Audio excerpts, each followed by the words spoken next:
हकीम साहब, मेरा नाम आयशा है। मेरे दो मसले हैं। जी। एक, कुल हु अल्लाह की तस्बीह से अल्लाह पाक ने उम्मीद लगाई है, तो लेकिन उसमें मसला ये आ रहा है कि वो 5 साल पहले मेरा मिसकैरेज है, तो उस वजह से ना थोड़ी सी टेंशन है। तो उसकी हिफाजत के लिए कुछ बता दें। और दूसरा, मैं चाहती हूँ मेरी औलाद बहुत नेक हो और बहुत खूबसूरत हो।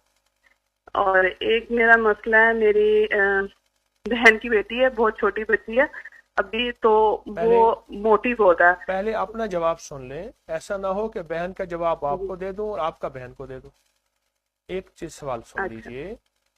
आपने ये। सूरत इखलास 2 तस्बीह पढ़ के हजरत इब्राहिम और जिक्री अलैहिस्सलाम को हदिया की होगी, यही अमल बता रही हैं? जी जी जी जी जी मैं बे औलादों को बताता हूँ और उनकी औलाद हो जाती है, जिनकी औलाद ना होती जी हो। ये 2 तस्बीह पढ़ के जी। आपने कितना अरसा पढ़ा और कितने अरसे के बाद माशाल्लाह उम्मीद लगी? हकीम साहब, 1 माह से थोड़ा ऊपर ही हुआ होगा, इससे ज्यादा नहीं। और 2 तस्वीर फजर के टाइम में हुई थी, और 1 माह का ऐसा हुआ है, शायद 1 से 1.5 माह।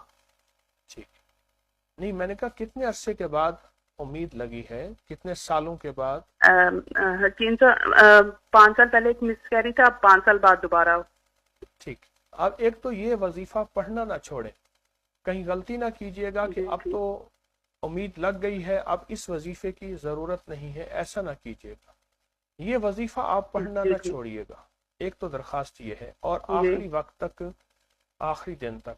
दूसरा ये है कि आप जी जी अपना बायां हाथ नाफ पे रखेंगे और उसकी जो उंगली है नाफ के अंदर डालेंगे, और एक तस्बीह लेके ठीक। पढ़ेंगे, या काबिजो या काबिजो या काबिजो।